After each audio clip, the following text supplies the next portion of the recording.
Welcome to the video on Robert Frost, an eminent American poet. In this video, we shall talk about his achievements and awards. कवि Robert Frost, जो कि सुप्रसिद्ध अमेरिकी कवि हैं, उनकी इस वीडियो पर आपका स्वागत है। इस वीडियो में हम उनके उपलब्धियां और उनके द्वारा अर्जित किए गए पुरस्कारों के बारे में चर्चा करेंगे। In 1912, Frost sailed with his family to Great Britain, settling first in Beaconsfield, a small town outside London. His first book of poetry, A Boy's Will, was published the next year. इस video में हम कवि के उपलब्धियों के बारे में चर्चा करेंगे। हमने देखा इससे पहले की वीडियोस में कि रॉबर्ट फ्रॉस्ट किस परिवार में पैदा हुए। उनके माता पिता बहुत अच्छे परिवार के थे। उसका प्रभाव उनकी लेखन शैली पर भी पड़ा, उनके बचपन के अनुभवों पर भी पड़ा और कवि रॉबर्ट फ्रॉस्ट को इतना अच्छा कवि बनने में ये सारे कारक बहुत सहायक सिद्ध हुए। We have seen that the birth and childhood of Robert Frost, the lineage to which he belonged, all these have contributed greatly to his becoming a great poet of the American platform. Now let us see the journey further on, which goes on to his achievements and awards. In 1912, Frost sailed with his family to Great Britain, settling first in Beaconsfield, a small town outside London. We have seen that he has never been stable. He was always on the move, traveling places and changing and switching over certain occupations. हमने देखा है कि Robert Frost जगह स्थान परिवर्तन भी बहुत करते थे और अपने कार्य में भी परिवर्तन बहुत करते थे। वो टिक करके एक काम नहीं करते थे, बदल बदल कर काम किया करते थे। इसी क्रम में 1912 में वो ग्रेट ब्रिटेन के पहले बीकन्सफील्ड नाम के एक छोटे से शहर में आए, जो कि लंदन में है, लंदन के बाहर की साइड है। His first book of poetry, A Boy's Will, was published the next year. And the very next year, he settled down and got his next book published, which was A Boy's Will. In 1915, during World War I, Frost returned to America, where Holt's American edition of A Boy's Will had lately been published, and bought a farm in Franconia, New Hampshire, where he launched a career of writing, teaching, and lecturing. We see that in 1915, during the First World War, he returned to America. Now, because he was always on the move and always willing to change places, he shifted from Great Britain to America during the First World War.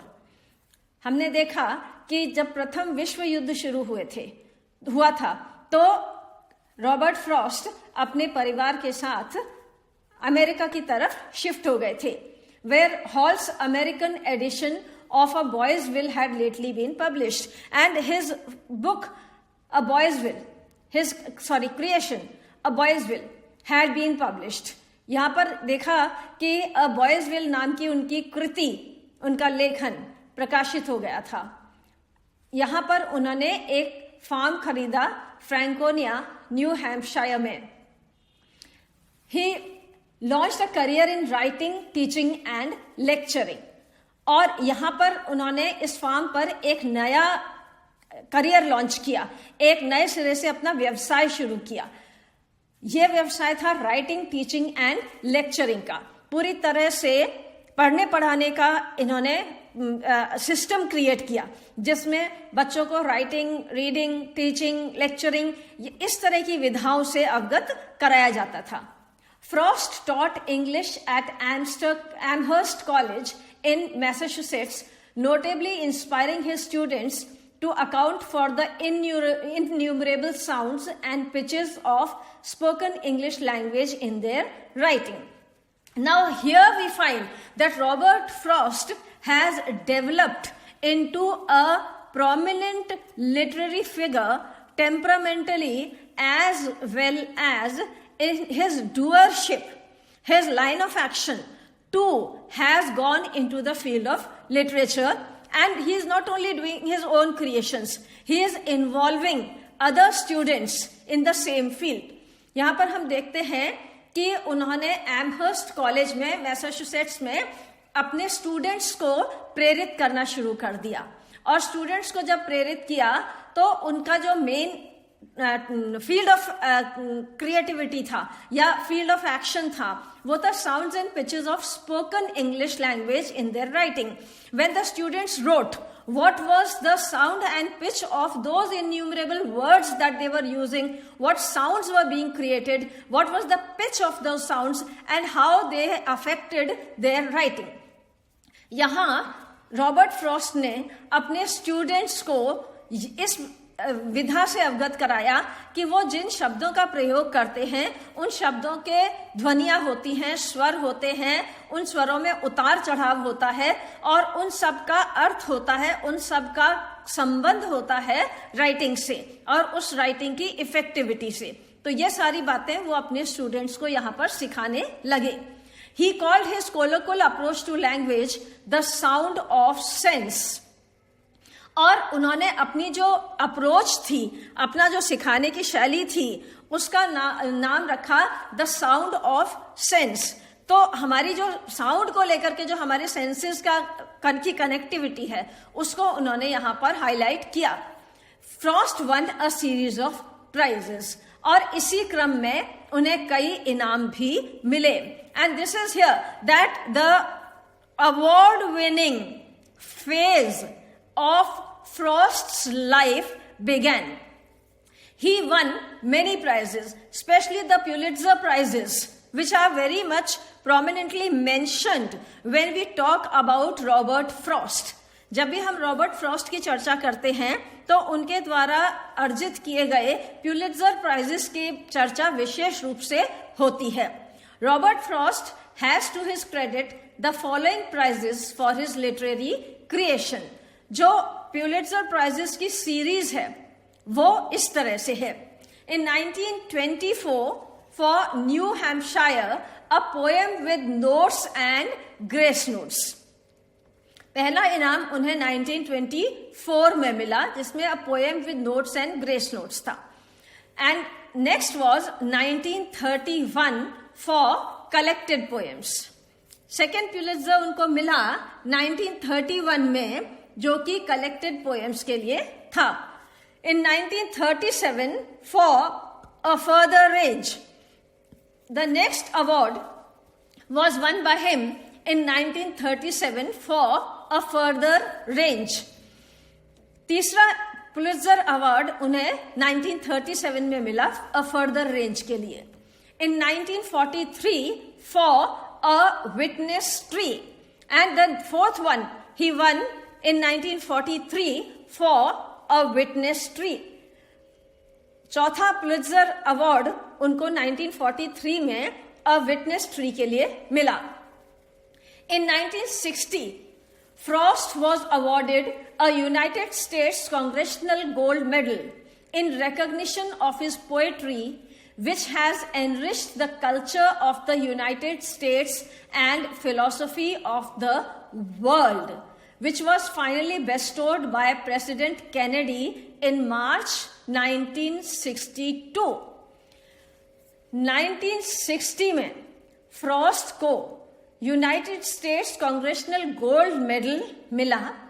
ये gold medal किस उपलक्ष्य में मिला, इसके बारे में जो declaration था, वो डिक्लेरेशन ये था, in recognition of his poetry, इनके काव्य को उद्धृत करते हुए, इनके काव्य को एक्नॉलेजमेंट देते हुए, रिकॉग्निशन देते हुए ये इनाम दिया गया था, which has enriched the culture of the United States and philosophy of the world।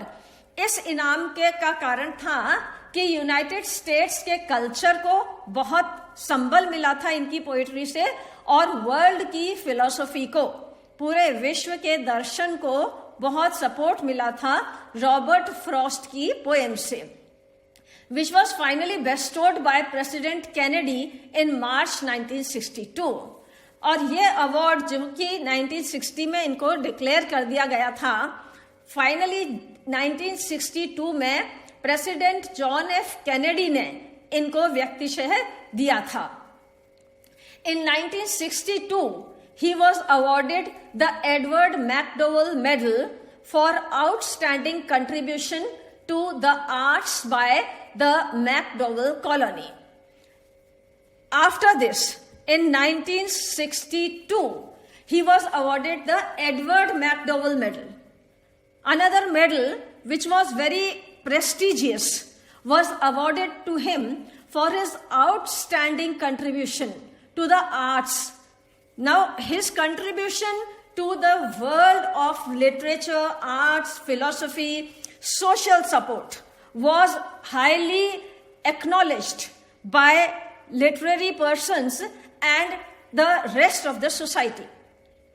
Robert Frost ने न सिर्फ साहित्य जगत में काम किया था, बल्कि उन्होंने समाज के लिए, जीवन दर्शन के लिए, आम जनता के लिए अपनी राइटिंग्स के थ्रू बहुत काम किया था।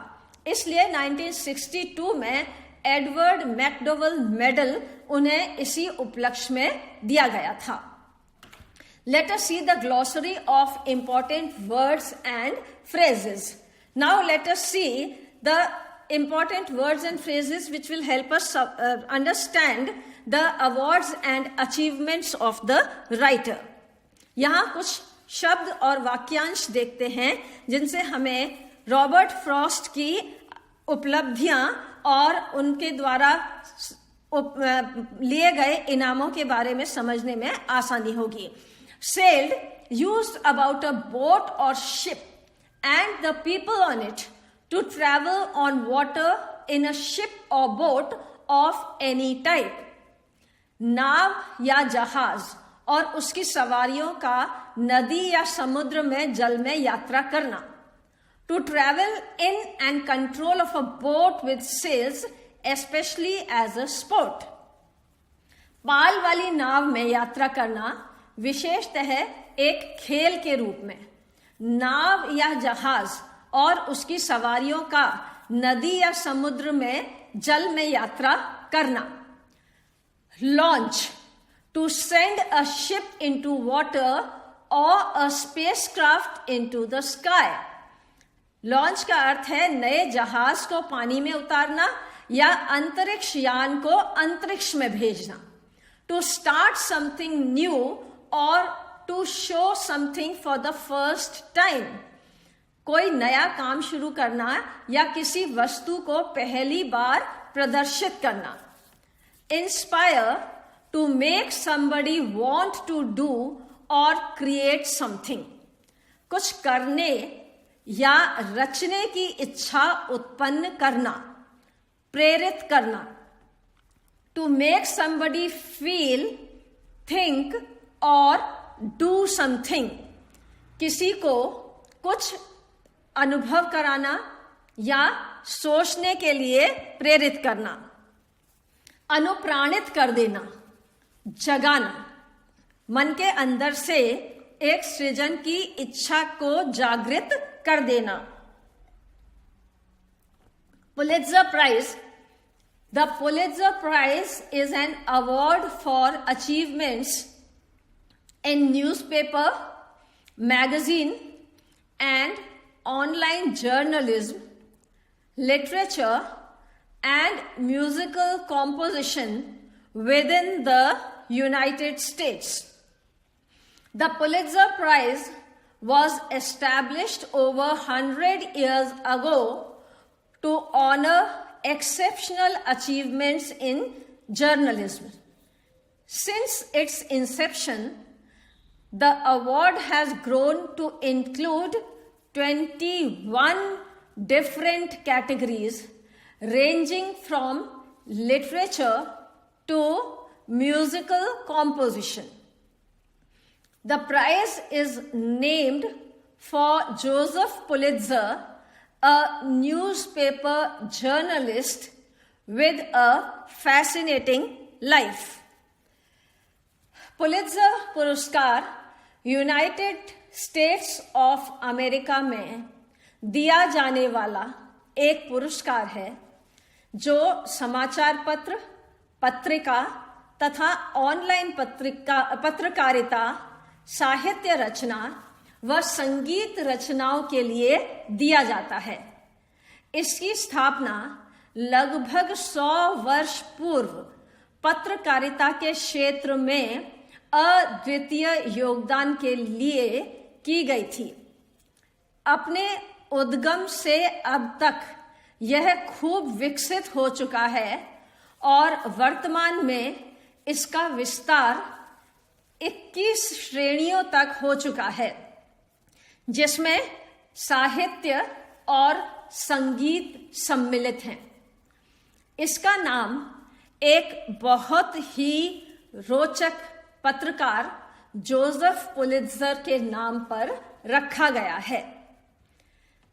Series, category, range, class, ranking, series, rank, string, train, श्रृंखला या श्रेणी। The word series is here referred to the long chain of awards that Robert Frost won in a sequence, one after the other. हमने ये देखा है कि Robert Frost ने जो इनाम जीते थे, जो पदवियां हासिल की थीं, जो एक्नॉलेजमेंट्स, जो लोगों के द्वारा दिए गए सम्मान उन्होंने प्राप्त किए थे, वो एक क्रम से उनको मिले थे।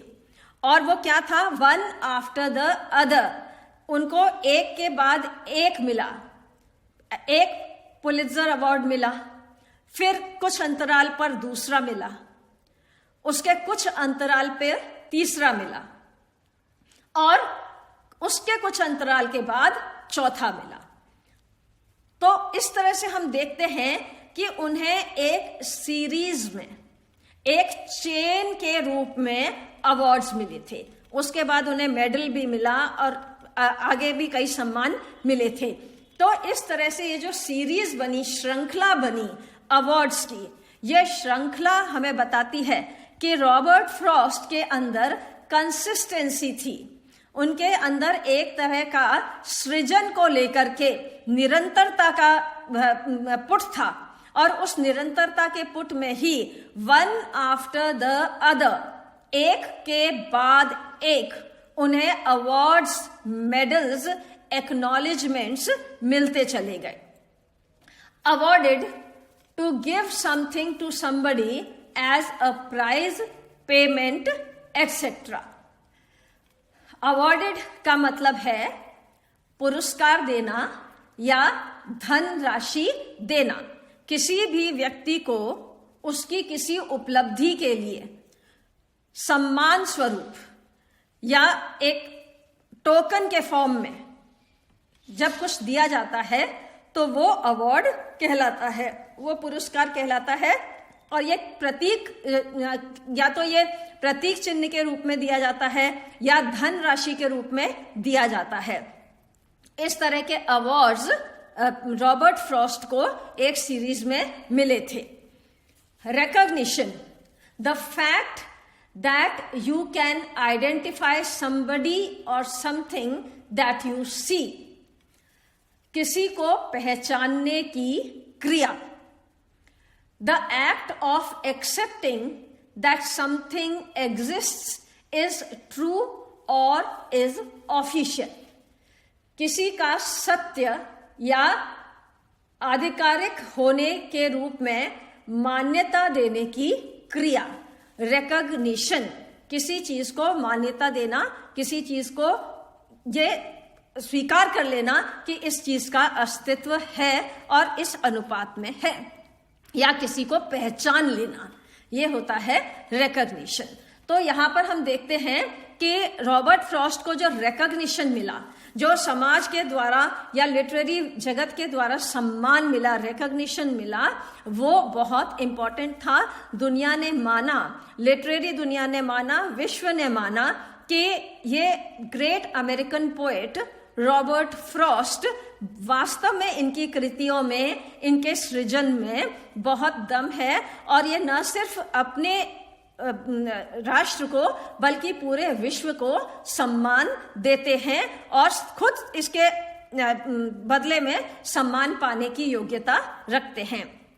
We see that the literary world had acknowledged, had recognized that Robert Frost was a writer of great caliber, and he was sending his literary messages to the world to the extent that not only his own country was the beneficiary, but the whole global society, the whole world, the readers of the whole world, the critics of the whole world were the beneficiaries of his literary creations. For this reason, he was given great recognitions and awards, which we see in the form of the awards and achievements that have been conferred to him during his lifetime. Thank you. Dhanyavad.